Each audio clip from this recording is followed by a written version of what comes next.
Tengan todos ustedes muy buenos días, amigos y hermanos de la fe. Los saludamos fraternal y efusivamente a todos ustedes en este nuevo día de Santa Convocación. Los saludamos en este tiempo santo que hemos alcanzado a estar presentes, o sea, vivos y con salud, bajo el amparo de Dios, nuestro Creador. Enviamos nuestra salud cordial también a todos los amigos y hermanos de otras congregaciones diseminadas más a lo largo que a lo ancho de toda Latinoamérica y que van desde el norte del continente hasta el estrecho de Magallanes en las repúblicas de Chile y de Argentina, y a todos los demás, por supuesto, que por medio de la efectividad del internet nos escuchan. Saludos cariñosos pues a todos los miembros de la Iglesia de Dios que con todo y la amenaza que estamos sufriendo, con todo y la amenaza latente de este virus que nos afecta desde hace muchos meses al mundo en general, la protección de Dios para su pueblo ha sido más que evidente y en una forma continua. Reconocer su intervención divina para socorrer y proteger a su iglesia fiel y a sus seguidores nos llena de emoción y gratitud manifiesta, porque como lo dice el Salmo 91, versículo 7, caerán a tu lado 1000 y 10,000 a tu diestra, mas a ti no llegará, o sea, nada te pasará. Por tanto, seamos agradecidos hacia nuestro Padre Eterno por su providencia. A propósito de su protección, según las últimas noticias más recientes del mundo, hay rumores de guerra en la región de Nagorno-Karabaj, que hace temer un conflicto abierto en el sur del Cáucaso. En ese conflicto sobre este territorio entran en juego los intereses de 3 potencias mundiales, esto es, Rusia, Turquía e Irán, por asegurarse el control de esa zona estratégica. Y también asimismo, en este mismo mes, al principio del mes, ocurrió un terremoto de magnitud 6.6 grados en Turquía, y esto a su vez provocó un tsunami en las costas occidentales de Grecia. Todo esto sin olvidar que la plaga del coronavirus, del COVID-19, está latente en todo el mundo, provocando más muertes cuantiosas en todos lados, y innumerables pérdidas económicas y mucha intranquilidad, angustia por todos lados. Bien, entrando en el detalle de este tema que traemos para todos ustedes este día, el título de este sermón es una pregunta: ¿cómo medir la misericordia de Dios?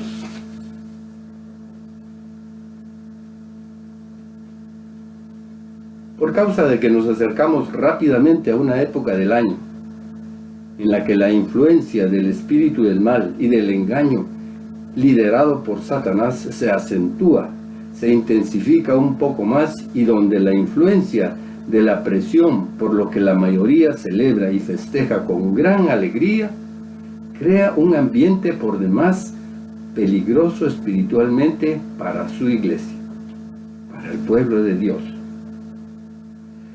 Por esta razón, hemos hecho este paréntesis especial, o sea, hemos arreglado este mensaje anticipadamente para estar y mantenernos advertidos y avisados de que es de prudentes alejarnos de todo ambiente o actividad que incite o que promueva participar, patrocinar, buscar las festividades que en esta temporada de los meses de noviembre, diciembre y enero, en donde la mayoría de la humanidad es seducida y atraída por la manifiesta participación masiva en estas celebraciones del fin de año por toda la muchedumbre de personas que nos rodean por los lugares por donde vivamos.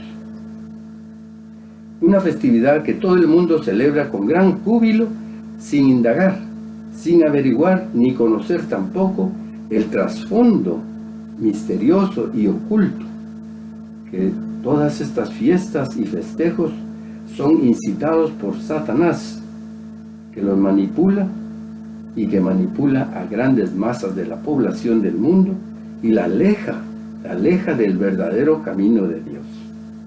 El propósito de mi plática esta mañana conlleva dos objetivos directos que espero cumplir a lo largo de mi intervención.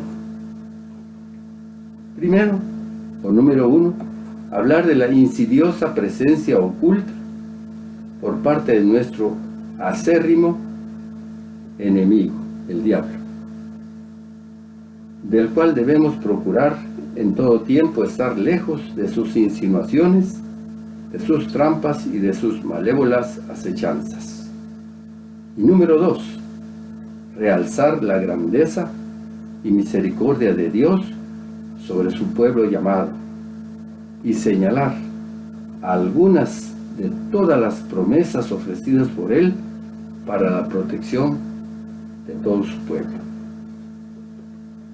Iniciando con el tema de este día, es necesario hacer o también formularnos una pregunta, la cual nos servirá para dar comienzo a este pequeño aporte que traemos el día de usted, para todos ustedes el día de hoy. Y es una pregunta que dice así: ¿qué distancia calcula usted o cree usted que hay entre los cielos y la tierra? ¿Qué cantidad de kilómetros, millas o unidades de longitud o de distancia, tales como los años luz, puede haber entre los cielos y la tierra? Pensando en que es en esa porción o nivel del tercer cielo donde reside la divinidad de Dios, ¿qué distancia podrá existir entre aquel lugar, entre ese lugar y la superficie de la tierra donde habitamos los seres humanos? Como seres humanos solo podemos imaginar,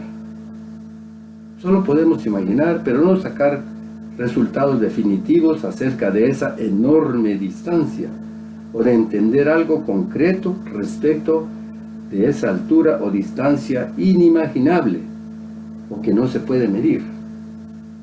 Sacar conclusiones precisas acerca de ese enorme espacio que existe entre el lugar donde vive Dios y donde vive la muchedumbre de seres humanos creados por Él es imposible literalmente de averiguar. Y aunque eso es algo intrigante, porque lo es, y que nos provoca curiosidad saberlo, al mismo tiempo es irrelevante, o sea, de poca importancia, conocer ese dato, conocer esa medida, porque esa medida solo nos sirve como un término de comparación, únicamente, como una medida comparativa solamente para poder alcanzar a comprender o percibir la grandeza de uno de sus múltiples atributos que posee nuestro Padre Celestial. En el versículo número 11 del Salmo 103 dice: porque la altura de los cielos sobre la tierra, porque así como la altura de los cielos sobre la tierra, engrandeció su misericordia sobre los que le temen. En otras palabras, aquí dice que así como es de grande la distancia entre los cielos y la tierra, así de ese tamaño es la misericordia que Dios nuestro Padre tiene hacia todos los que le temen. Y también esta misma frase o esta misma enunciados también se puede entender de otra manera. Y dice así: tan inmenso es su amor por los que le honran, como inmenso es el cielo sobre la tierra. Así es de grande la misericordia de Dios. ¿Qué entendemos por un ser misericordioso? La Biblia solamente lo define como bueno o benigno, pero ahondando un poco más en su definición, significa tener compasión por los males ajenos o de los sufrimientos de los demás. Y es también un sentimiento, es el sentimiento que los impulsa a perdonar las ofensas recibidas. Dios nuestro Padre no solo es tierno, sino además Él es compasivo, y por si esto fuera poco, nos tiene mucha paciencia. Y todo lo hace por el amor que siente por todos nosotros. Y además Él no nos reprende, ni estará enojado, ni contenderá con nosotros para siempre, porque Él luego diluye esa ira que pueda sentir por nosotros. Tampoco mantiene su rencor, y no nos ha dado el pago conforme lo que merecían nuestras maldades y pecados. Leamos lo que dice la Biblia. Vayamos a la Biblia y abrámosla en la página que corresponde al Salmo 103.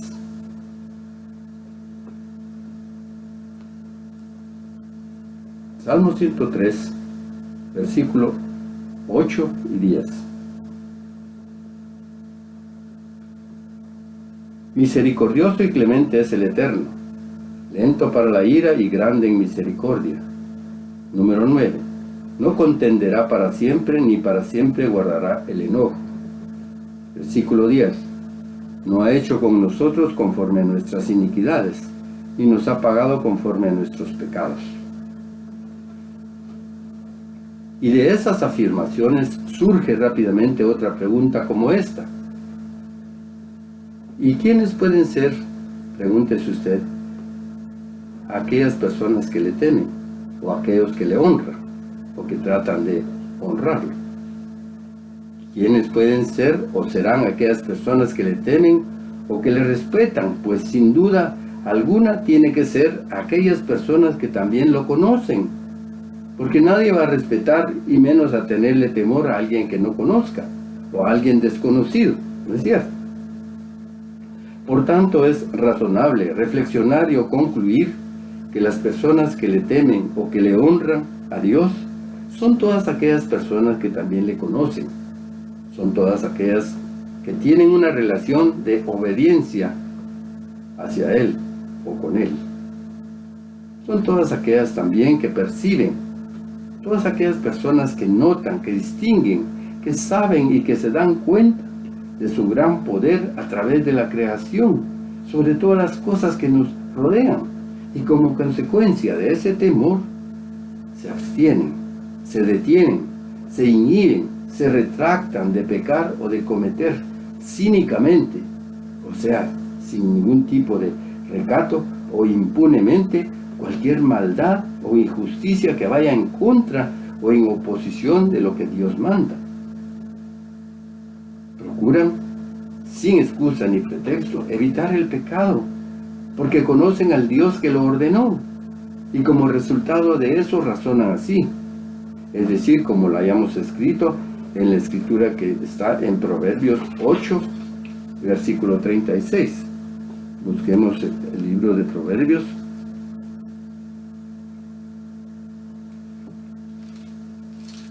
Proverbios 8.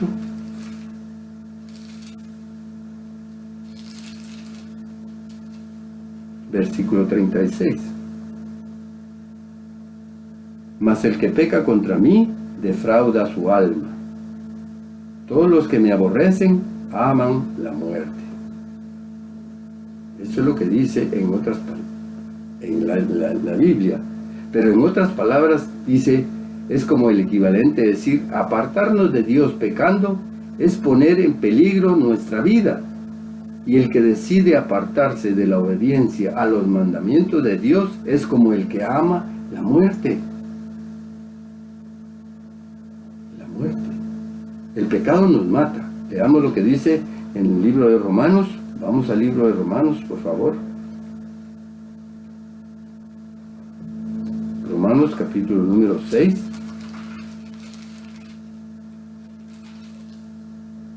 Versículo 23.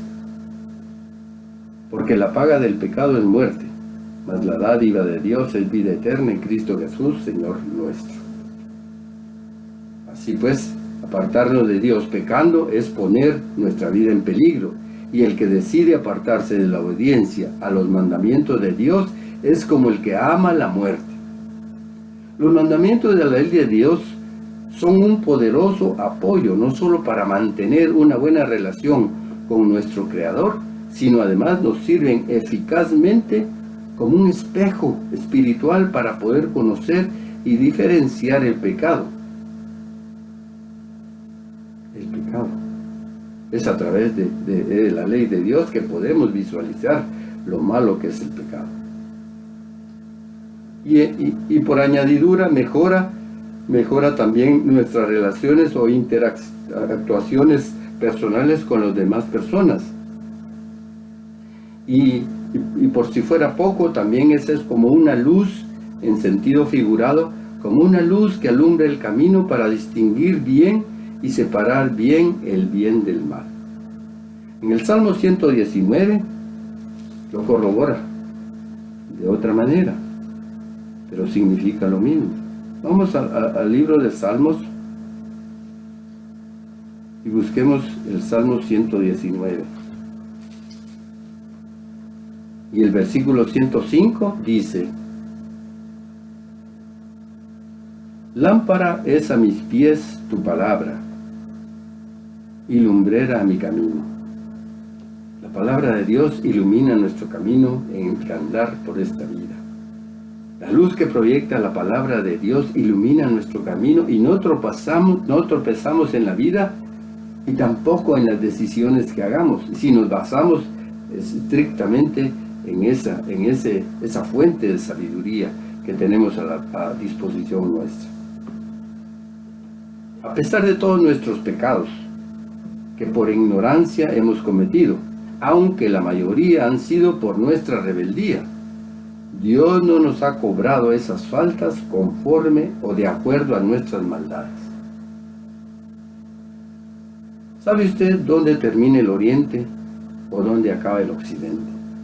Esos dos puntos cardinales se prolongan tanto alrededor de la Tierra que llegan a juntarse y al unirse se traslapan, porque en un planeta redondo el este no termina y por supuesto el oeste tampoco. Vamos al libro de los Salmos otra vez, el Salmo 103, y leamos lo que dice en el versículo número 12. Que dice así, Salmo 103, versículo número 12. Cuanto está lejos el oriente del occidente, hizo alejar de nosotros nuestras rebeliones. Dicho de otra manera, Dios dice con esta frase que Él aleja nuestras rebeliones delante de Él en forma ilimitada, o sea que no tiene fin la misericordia que siente por nosotros. Y notemos que no solo aleja esos pecados, sino que aunque hayan sido graves, aunque hayan sido del color que hayan sido, aún así nos perdona. Busquemos el libro de Isaías. Vamos al libro de Isaías un tantito más adelante, en el capítulo número 1 del libro de Isaías, y el versículo número 18. Venid luego, dice el Eterno, y estemos a cuenta. Si vuestros pecados fueren como la grana, como la nieve serán emblanquecidos. Si fueren rojos como el carmesí, vendrán a ser como blanca lana. Notemos en ese sentido figurado de las palabras que él utiliza, la inmensa misericordia que él tiene hacia todos nosotros, los que estamos aprendiendo a tenerle y que respetamos lo que él manda. Porque así como esos dos puntos cardinales que él menciona en sentido figurado, así como esos dos puntos cardinales nunca terminan porque no tienen final, así tampoco acaba su misericordia sobre todos los hijos de su creación. Su increíble misericordia sobre los que le temen es sin límite, ilimitada, sin medida tampoco. Vamos otra vez de nuevo al Salmo 103 y leamos ahora del Salmo 103 los versículos 11 en adelante. Porque como la altura de los cielos sobre la tierra, engrandeció su misericordia sobre los que le temen. Versículo 12. Cuanto está lejos el oriente del occidente, hizo alejar de nosotros nuestras rebeliones. 13. Como el Padre se complace de los hijos, se complace el Eterno de los que le temen. 14. Porque Él conoce nuestra condición, se acuerda que somos polvo. La principal razón de su clemencia, de su misericordia sobre nosotros, es porque Dios sabe de qué estamos hechos. Y pregúntese usted mismo, ¿cómo no lo va a saber Dios si Él mismo nos hizo? Y Él nos hizo del mismo barro de la tierra. Por eso, al acordarse de que somos apenas polvo de la tierra, es tierno y compasivo con nosotros. Vayamos a la Biblia nuevamente para sacar la referencia a esto que estamos diciendo y busquemos el capítulo número 2 de Génesis. Génesis capítulo 2, versículos 7 y 8. Entonces el eterno Dios formó al hombre del polvo de la tierra y sopló en su nariz aliento de vida, y fue el hombre un ser viviente. Versículo 8. Y el eterno Dios plantó un huerto en Edén, al oriente, y puso allí al hombre que había formado. Bien clara la explicación de cómo Dios formó al hombre y de qué material lo hizo. Y por esta sencilla razón nos trata como lo que Él es para nosotros. ¿Y qué es Dios para nosotros? Dios es para nosotros nuestro Padre en los cielos. Porque todo aquel que crea algo es el creador de ese algo. ¿No es cierto? Y todos nosotros, la humanidad entera, de todos los siglos y de toda la historia del hombre, somos la creación de sus dedos. Y por tanto Él es nuestro creador absoluto. Pero al mismo tiempo es nuestro Padre, porque fue Él el que hizo surgir a toda esta multitud de seres humanos de donde no existía nada absolutamente. Vayamos a un ejemplo para remarcar esto que decimos, con algo que más familiar, más conocido para nosotros. Y por ejemplo, si alguien hace un mueble, llega a ser su creador, porque esa persona fue el que le dio su forma, sus medidas, su tamaño, su figura, su acabado final, para que fuera utilizado según el propósito para el cual fue creado ese mueble, ¿cierto? Por tanto, aunque sea solo un mueble, en función de haberlo creado o de haberlo fabricado, resulta ser el padre de ese mueble, porque Él fue el que lo hizo. De igual manera, Dios no solo es nuestro creador, sino además, lo más grandioso, es también nuestro amoroso Padre. Dios, como nuestro creador y Padre, no nos hizo solo para entretenerse, para divertirse o como un pasatiempo, aunque para Él la dimensión del tiempo no existe, porque el Eterno para siempre ha existido. Él es la fuente de vida de todo lo que existe, sea material, etéreo o espiritualmente hablando. Dios es el creador de todo absolutamente. Dios, nuestro creador, tuvo un propósito, un objetivo definido y específico para crear a los seres humanos.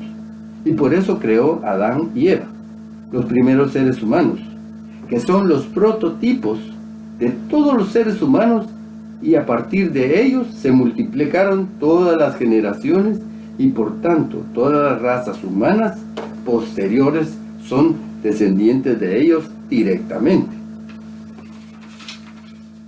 ¿Qué quiere decir prototipo de algo? Un prototipo de algo es el primer ejemplar de una cosa. Es el molde original que sirve para fabricar otros similares. Por eso es que se dice de Adán y de Eva que fueron nuestros primeros padres, porque a partir de ellos se deviene toda la humanidad entera de los seres humanos. En el sentido pues que de ellos descendemos todos nosotros como seres humanos, no del mono como dicen las fábulas inventadas por los hombres. Dios, nuestro Creador, como dueño absoluto de toda la creación, ya había creado antes del hombre y de la mujer, es decir, antes de Adán y de Eva, ya había creado el reino angelical, o sea, el mundo de todos los ángeles. Y por ser seres espirituales esos ángeles creados, también tenían vida eterna inherente en ellos, desde su creación. Pero además les otorgó un poder adicional, llamado libre albedrío, o sea, la capacidad de actuar, de obrar, o de hacer por reflexión o por elección alguna cosa, según su capricho o según su voluntad. Después de haberlos creado con esas capacidades que posee un ser espiritual y de tener además libre albedrío, además dentro de todo ese ámbito angelical había ángeles, jefes de ángeles, eran los jefes de los ángeles, conocidos como arcángeles o también como querubines, entre los cuales estaban Miguel, Gabriel y Lucero. Lucero fue el primero de su clase en belleza, en perfección, en sabiduría.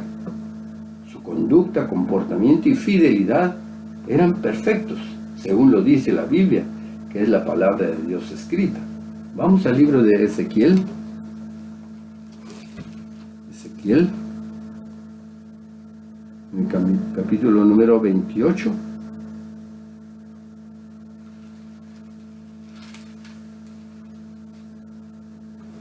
Vamos a leer, comenzando en el versículo número 14, que dice así respecto a quien era el Lucero, el arcángel Lucero o querubín Lucero.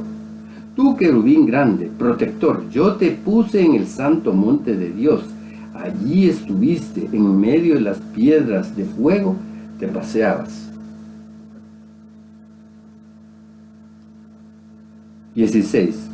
A causa de la multitud de tus contrataciones fuiste lleno de iniquidad y pecaste, por lo que yo te eché del monte de Dios y te arrojé de entre las piedras de fuego, oh querubín protector.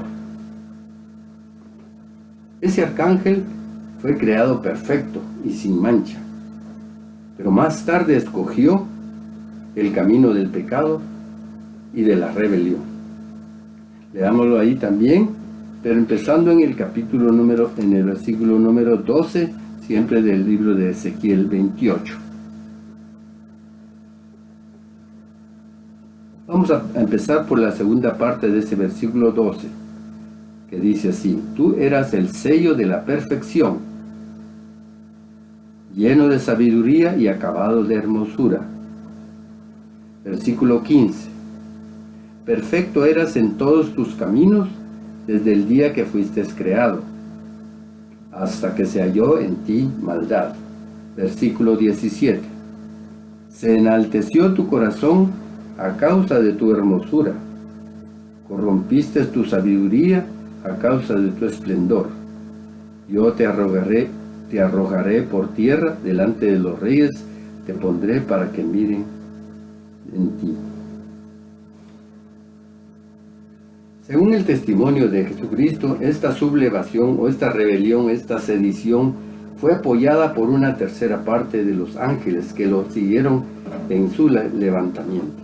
Vayamos al libro de Apocalipsis y busquemos el capítulo número 12. Apocalipsis número 12. Y vamos a leer a partir del versículo 4. Esta es la narración por la que podemos comprender cuál fue la cantidad de ángeles menores en categoría que siguieron al arcángel Lucero, ya convertido en Satanás. Y su cola arrastraba la tercera parte de las estrellas del cielo y las arrojó sobre la tierra. Y el dragón se paró frente a la mujer que estaba, hasta ahí de ejemplo. Ahora vayamos al libro de Lucas. Vayamos al libro de Lucas y busquemos el capítulo número 10.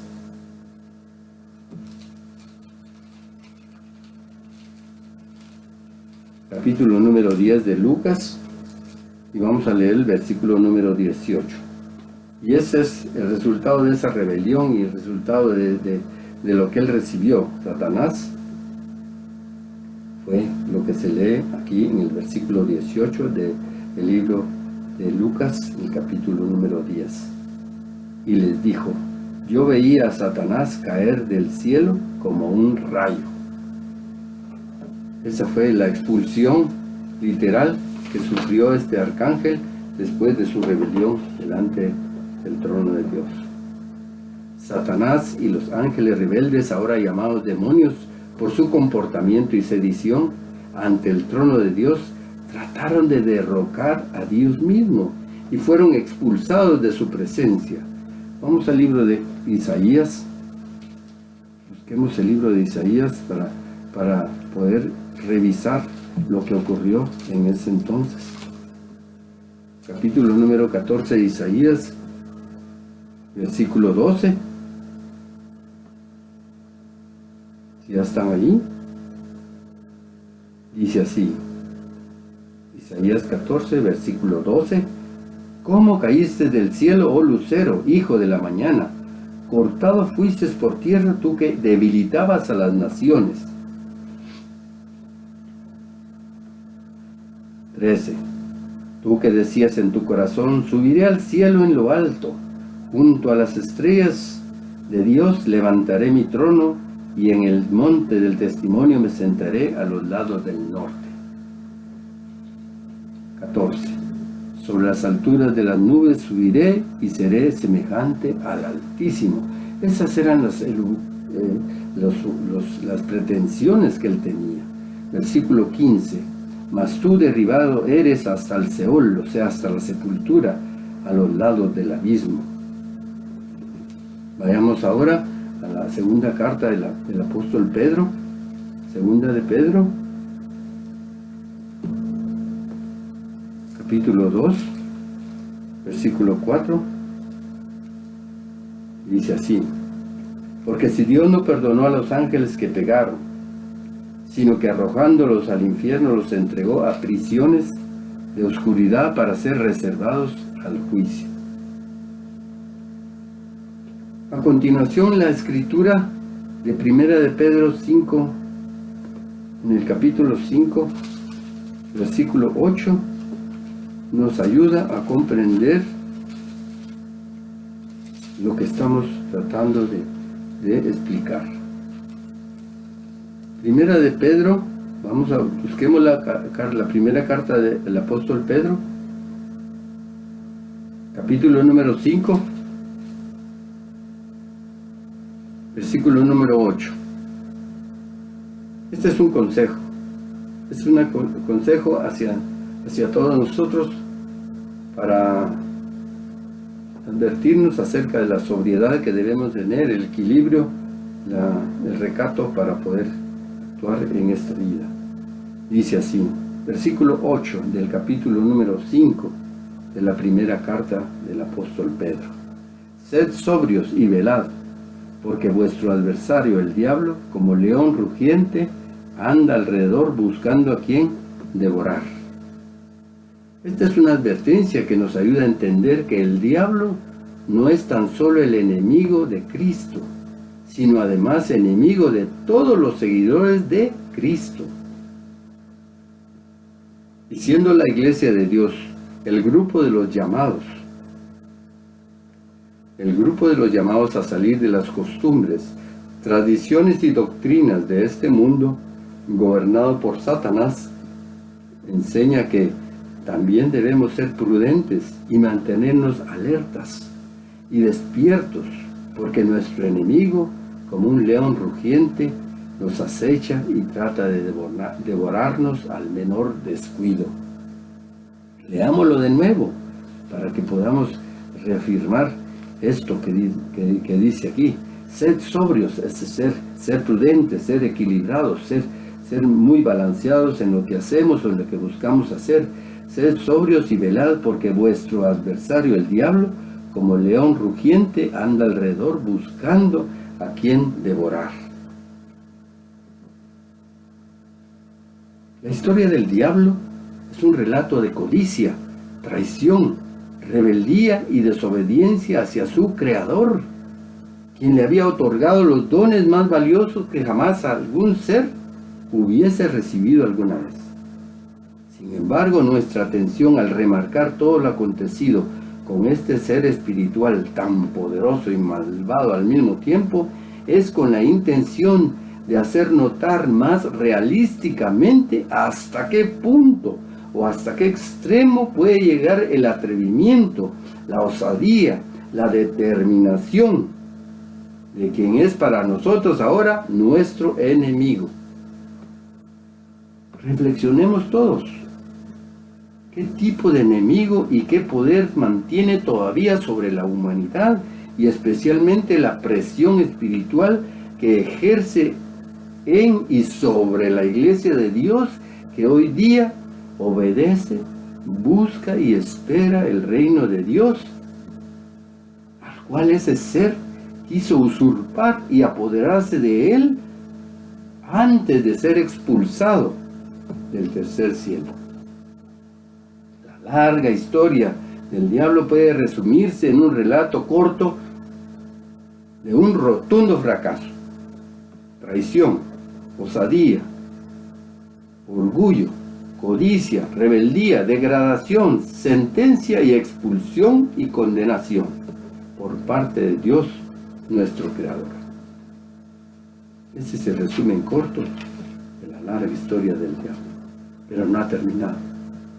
Pero en esa lucha no estamos solos, ni estamos desvalidos, porque tenemos grandes y poderosas promesas garantizadas por la palabra de Dios que nos ayuda a confiar y a perseverar en el recorrido de este camino al cual hemos sido llamados a recorrer con valor y fidelidad hasta el final. Esta esperanza mantiene firme y segura nuestra alma, igual que el ancla mantiene firme el barco. Porque es una esperanza que ha penetrado hasta detrás del velo en el templo celestial, donde antes entró Jesús para abrirnos paso, para abrirnos camino, llegando Él a ser así sumo sacerdote para siempre, de la misma clase de Melquisedec. Leamos la escritura que aparece en el libro de los Hebreos. Busquemos primeramente el libro de los Hebreos.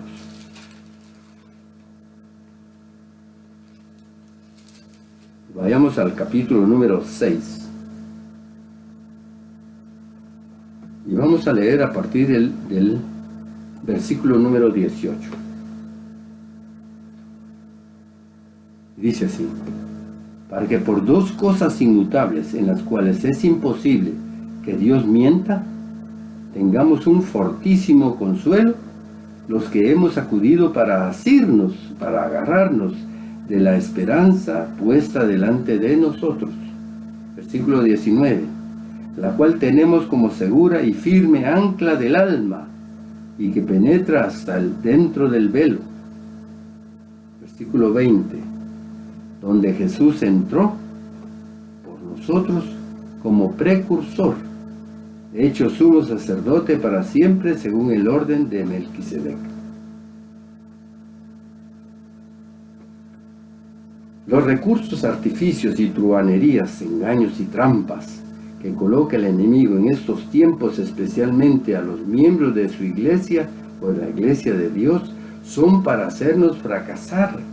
Para eso es que pone toda esa trama de dificultades en nuestra vida y en nuestras emociones, para eso, para hacernos caer, para hacernos fracasar en la fidelidad de mantener nuestro pacto de obediencia a Dios.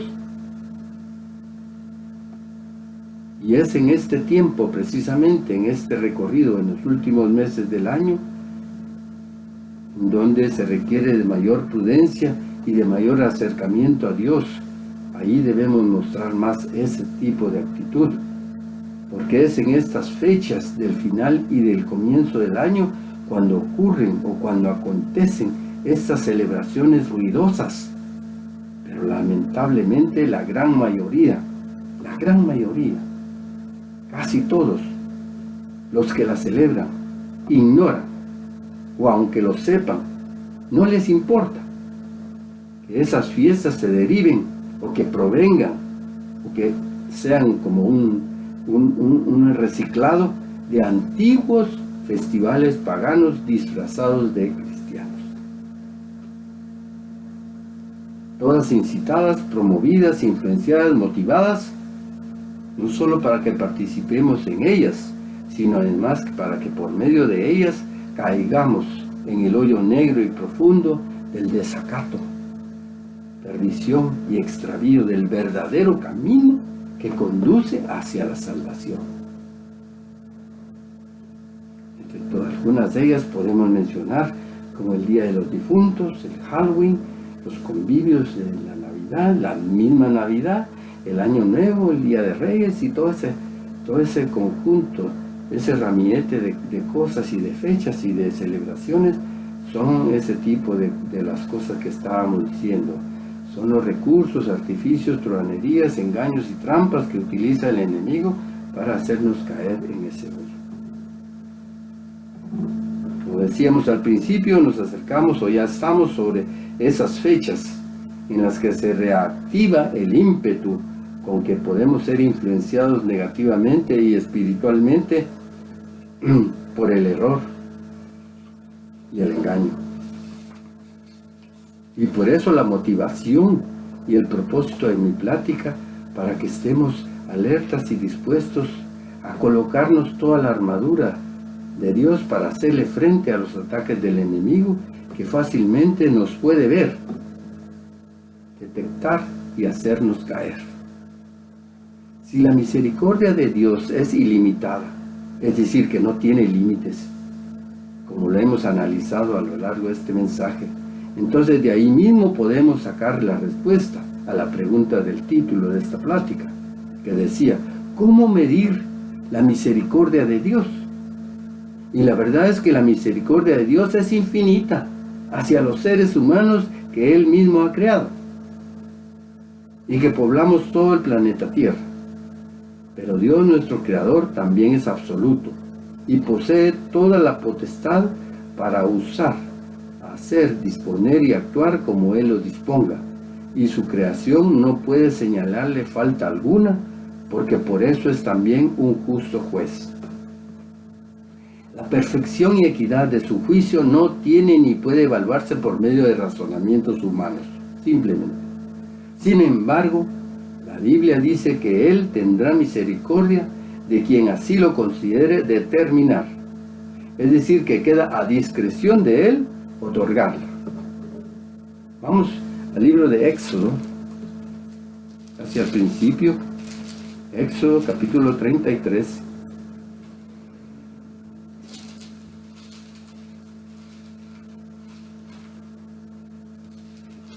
En la segunda parte de esa escritura, vamos a leer Éxodo 33, la segunda parte del versículo 19. Y tendré misericordia del que tendré misericordia, y seré clemente para con el que seré clemente. Esa es la afirmación de él. Vayamos también al libro de Romanos, en el capítulo 9 de Romanos. Romanos capítulo número 9. Y vamos a leer versículo 15 en adelante. Pues a Moisés dice, tendré misericordia del que yo tenga misericordia, y me compadeceré del que yo me compadezca. Versículo 16. Así que no depende del que quiere, ni del que corre, sino de Dios que tiene misericordia. Pasémonos al versículo 18 de este mismo capítulo 9. De manera de que quien quiere, tiene misericordia, y al que quiere endurecer, endurece. Esa es determinación de Él hacerlo. Los otros sinónimos, o sea, los otros equivalentes en cuanto al significado de la palabra misericordia, son benevolencia, benignidad, bondad, compasión y gracia. Gracia es conceder un perdón que no merecemos o que es inmerecido. Todas esas cualidades posee nuestro Padre Celestial entre la multitud de todas las que Él tiene.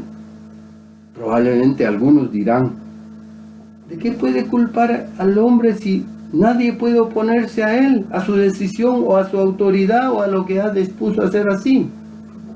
Dios es el supremo creador y nosotros solo somos los seres creados. ¿Quiénes somos nosotros para pedirle cuentas a Él por lo que hace o por lo que decide hacer? Ahí mismo en el libro de Romanos está la respuesta. Vamos a ver. Romanos 9, versículo 19 al 21. Pero me dirás, ¿por qué pues sin culpa? Porque ¿quién ha resistido a su voluntad? Mas antes, oh hombre, ¿quién eres tú para que alterques con Dios? Dirá el vaso de barro al que lo formó, ¿por qué me has hecho así? 21. ¿O no tiene potestad el alfarero sobre el barro para hacer de la misma masa un vaso para honra y otro para deshonra? Todos nosotros, la humanidad, los seres humanos, somos totalmente dependientes. ¿Cómo podríamos entonces altercar con Él por lo que hace? Por ejemplo, el alfarero tiene el derecho de hacer lo que quiera con el barro. Y de ese mismo barro puede hacer algo que él desee para un uso especial o bien para un uso que no sea especial, un uso común o corriente, como también le llamamos.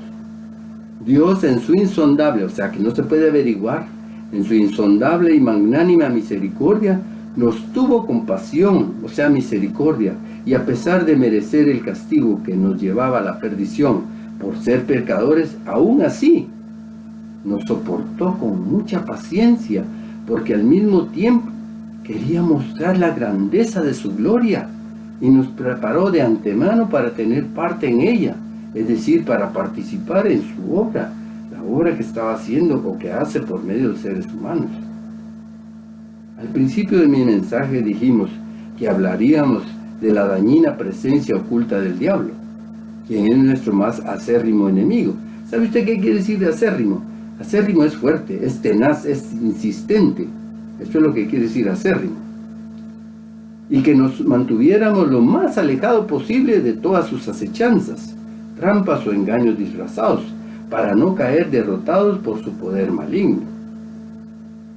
Si este ser, dotado de cualidades excepcionales, originales y únicas, las despreció, todo eso despreció él, todos esos regalos, por la codicia que brotó en su ser, y se atrevió a desafiar a su mismo Creador, quien le había dado toda la confianza para que fuera aún el guardia de su mismo trono, y se llenó de tal arrogancia, tal orgullo, por las cualidades que él tenía, que se creyó ahí mismo en su cabeza, se creyó, se arrogó el derecho de creer que era igual a Dios y de subir a ese mismo trono en lugar de su propio Creador. Solo piense usted en esto. Si tuvo tal atrevimiento con su temeridad, imagínese usted cuánto más dispuesto debe estar para destruir a la iglesia de Dios. A la iglesia de Dios, destruir la iglesia de Dios que hoy obedece, busca y espera ese reino glorioso que ha sido prometido por nuestro Señor, que vendrá por supuesto por medio de nuestro Señor Jesucristo glorificado. Al diablo no le costaría absolutamente nada, ningún esfuerzo, eliminarlos físicamente, porque posee sobrados recursos para poder hacerlo. Sin embargo, Dios no le permite que nos haga daño, ni que nos toque. Él solo puede hacer lo que Dios le permite que haga, pero lo que sí puede hacer es acosarnos con sus malas influencias para que pequemos, utilizando toda suerte de artilugios, trucos o trampas, y también con sus insinuaciones perversas y depravadas, y al actuar de esa manera nos enreda para hacernos caer. El libro de Job nos ayuda a entender esto que estamos tratando de explicar. Job, capítulo número 1, nos lo aclara de esta manera. En el capítulo 1, versículo 12, dijo el Eterno a Satanás: he aquí, todo lo que tiene está en tu mano, solamente no pongas tu mano sobre él. Y salió Satanás de delante del Eterno. Vayamos al capítulo número 2, versículo 6. Dice: y el Eterno dijo a Satanás: he aquí, él está en tu mano, mas guarda su vida. Ahí, exactamente, guarda su vida quiere decir, no lo vayas a dañar. Solo puedes atemorizarlo y meterle toda esa suerte de dificultades mentales, pero no lo vayas a tocar. El diablo divide en dos grupos grandes a la humanidad para realizar sus perversas intenciones. Y todos nosotros somos susceptibles de recibir el acoso negativo de su accionar. Primero, este es el grupo que no obedece a Dios, que no lo conoce, o que no está dispuesto a saber nada de Dios. A este grupo, el diablo no le interesa ni le preocupa, porque todos ellos están bajo su esclavitud. Entonces él se entiende de ellos. Pero el grupo de creyentes que es temeroso de Dios, que le conoce, que le respeta, que espera en él, es decir, a todos los miembros de su iglesia, son el grupo que debe combatir y hacer caer para impedir que lleguen a entrar al reino prometido por Dios, de donde él mismo ya fue expulsado y descalificado. Todas esas personas son claramente visibles para él y para sus ayudantes los demonios, porque todas esas personas son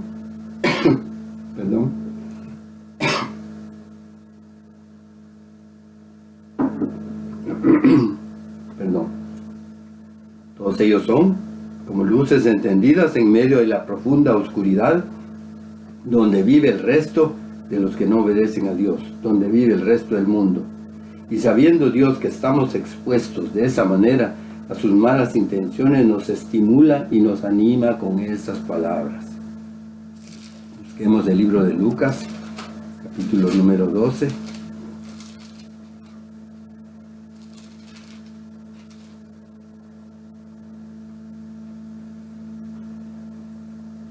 Versículo 32.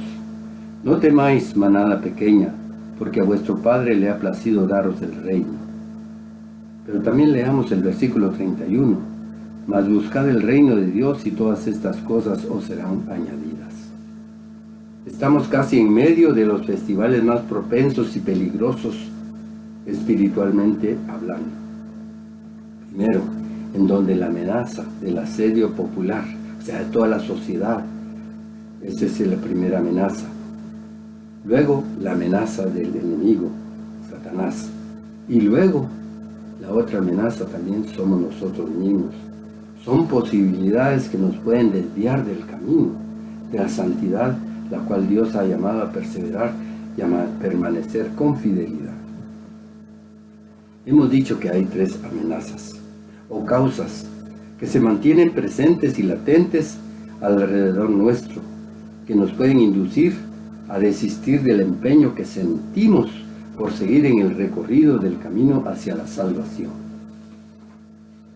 Un camino que no por suerte, ni aptitudes o talento propio hayamos hallado, sino por un hecho milagroso que está fuera de lo natural y de lo humano comprenderlo, y aún así hemos sido añadidos para ser parte de su iglesia y recorrer el camino toda la vida que alcancemos a vivir. Siendo ese camino tan valioso y transformador para nuestra existencia, para nuestra vida, entonces debemos procurar, como se dice, de un camino hacer dos mandados. O sea, aprovechémoslo al máximo a la oportunidad que nos ha llegado desde lo alto. A este camino de santidad en el que estamos, no han sido llamados sino los que Dios nuestro Señor ha querido. Y todos los demás, aunque no están aquí, no quiere decir para nada que hayan quedado descartados o fuera de la oportunidad. Sin embargo, como todos sabemos, no hay camino llano que no tenga barrancos. Por eso es natural que tengamos penas, que tengamos tristezas, que tengamos dificultades y problemas a lo largo de que recorremos este camino. ¿Y cuáles pueden ser esos problemas o tropiezos con los que vamos a confrontar? Primero, la sociedad. El asedio o la presión de la sociedad en donde convivimos puede ser tan fuerte y perturbador que no seamos capaces de mantener la integridad de nuestras convicciones y nos dejemos convencer para seguirlos en su desvío. Vamos al libro de Efesios, por favor. Busquemos el libro de Efesios.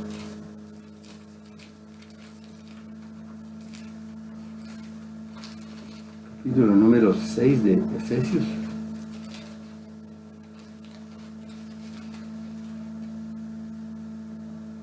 Versículo 11 y 12. Vestidos de toda la armadura de Dios para que podáis estar firmes contra las acechanzas del diablo.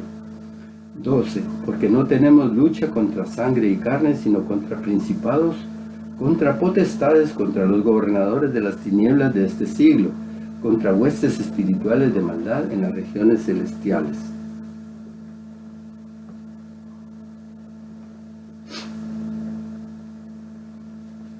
El enemigo, pues, procura disimulada y abiertamente hacernos caer en cualquiera de sus engaños y disfraces o tentaciones y abortar el empeño por alcanzar el ansiado reino de Dios, del cual él ya fue destituido, como lo decíamos. Tercer factor que nos puede inducir a caer de este camino de rectitud al cual hemos sido invitados por Dios. Nosotros mismos, aunque no lo hayamos pensado antes, nos podemos autodescalificar al decidir abandonar el ansiado sueño de la salvación por muchas razones humanas. La falta de voluntad es la razón principal para fracasar, porque el ánimo caído, ¿quién podrá levantarlo? Proverbios 18 nos habla algo al respecto. Proverbios 18, versículo 14.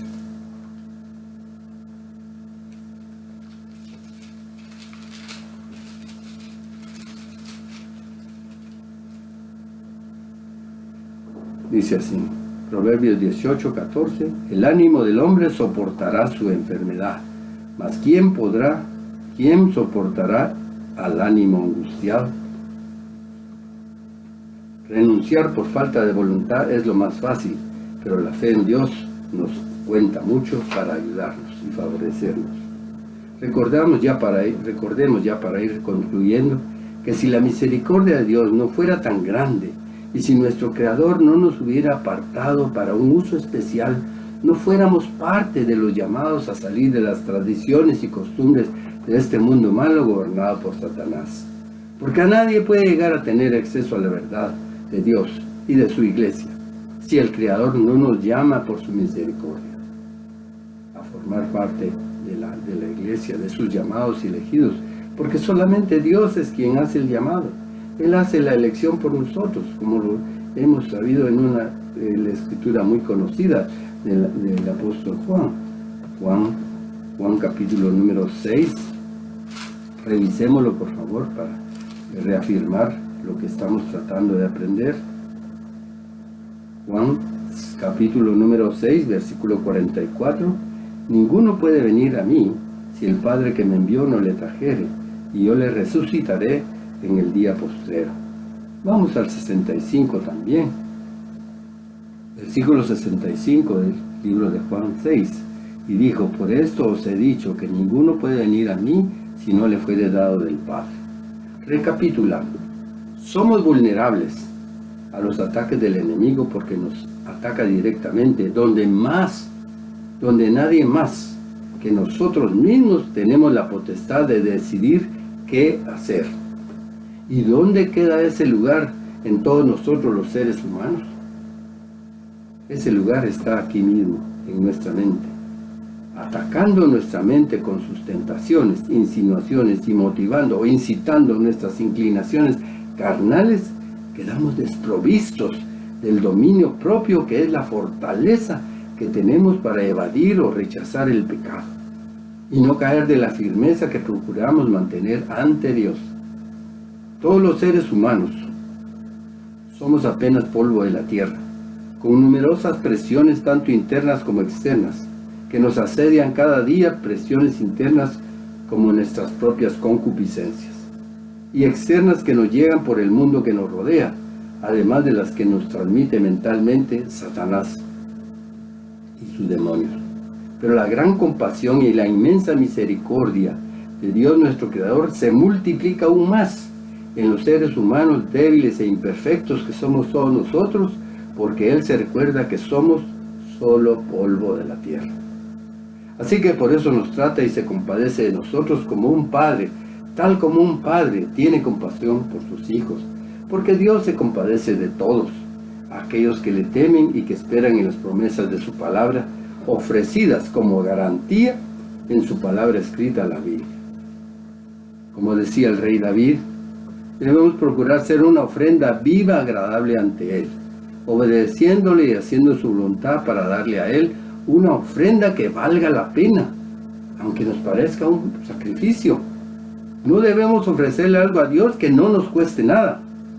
Debemos esforzarnos con todo el corazón, vivir y reaccionar conforme su ejemplo de misericordia que hemos revisado aquí, y hacerlo de buena gana y no como una imposición o a regañadientes.